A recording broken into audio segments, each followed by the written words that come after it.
Hi Dennis, welcome to Chronicle. How are you? Not too bad, and you? I'm okay, thank you. You authorized to use this interview for Chronicle.day? Yes, sure. Thank you very much. Your name and your city, please. My name is Denis Stepanenko. I was born in Severodonetsk, Lugansk district, Ukraine. Do you have family in Ukraine? Yes, sure. All my family is here. Can you tell the camera how your family living But right now? still, they're afraid. It's each time dangerous. It's each time in stress. But my city now already like 1 year or completely occupied by Russia. No communication inside the city, even mobile phone or something like that. People like 100 or 200 years ago leaving door messages on the paper for tell message to each other. If you come to visit somebody and you not meet him in the room, so you left him message. I want to tell about it's no civilization inside the city. Completely, it's like 200 years ago, 200 years ago. No communication or electrical supply, nothing. It's just, but people survive, still drive the cars, they try to make something. I mean, this new administration, they try to do something, but to do something and just left for move stones from the road or something like that. Not too big reparation, not at all. I understand, but the behavior of soldiers of Putin. Just have one restriction about time. After, I'm not remember what time, I think after 8 p.m. at this city you're supposed to be at home. You can't walk on the street, you can drive the car, nothing. So now have right now economy, Donbass and Ukraine. I think they're in the bad situation. Very bad situation. Because my father, last time when I talked with him, it's completely. He is employed now, but he's have difficulties with employment because don't have properly job or not even proper job, a job where what you can trust to employer.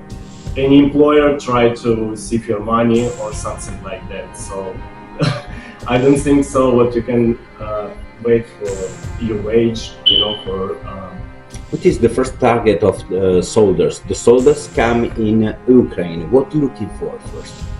Looking for money. Mostly of this army, they like basic people. I know these people very well because I was born right to mostly close to this zone of the Russia. They're looking for money. It's just young guys who don't have nothing in this life. Maybe finish one college or be educated, like have low level education or something like that, and they try to because. Russian army employ people. They pay money for that.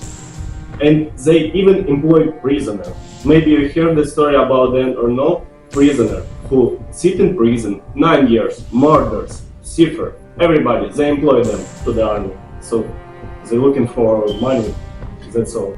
Like each time when you're in the city, you have to realize, keep this thing in mind, what behind you can be a Russian soldier, you're in danger, you're still dangerous, you're still missing, you can hear these bombs and everything like that, you're supposed to be. Of course, people after 2 years, you become more easy and more familiar with this, but it's still bombs, it still kill people, it still kills civilians. Still kill people. It still kills civilians. We know, we have information about the people right now living the bunker, atomic bunker. Mm-hmm. You know something about this situation? I think mostly of them live temporarily in bunker. It depends on our bomb attack. What the time they choose for bomb attack. Mostly in the big cities they choose nighttime or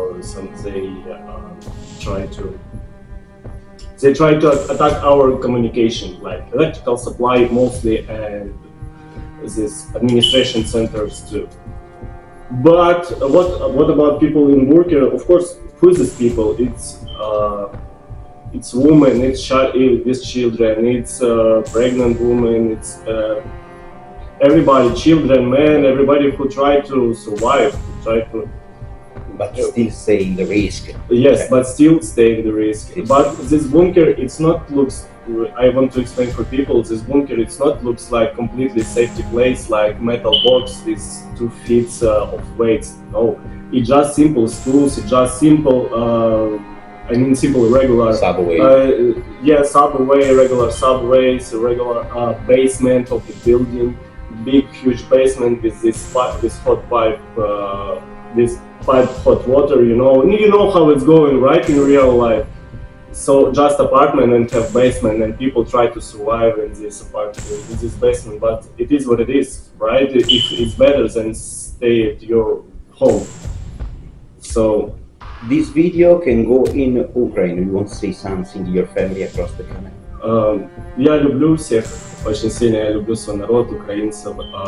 Я желаю всем добра, оставайтесь такими же добрыми, позитивными людьми, насколько я вас знаю, и крепитесь, мы победим, в этом даже нет никаких сомнений, совсем нет. Все, будьте едины, и всех вас люблю и целую. If you have in front of you Putin, what you want to say Putin in his face? No talks. Just I beat him and finish him. And just talk. No talks about what he already did everything. Not everything. He did enough for make decision rightfully. So I think no talks anymore. About what agreement we want to talk about? What we're supposed to talk? Okay, thank you so much for your words. I think the voice of the people is the most important, because right now in Ukraine, the only people we don't listen, the people suffer. Okay, from Chronicle, it's all. Thank you, Darius. Thank you, Daniel.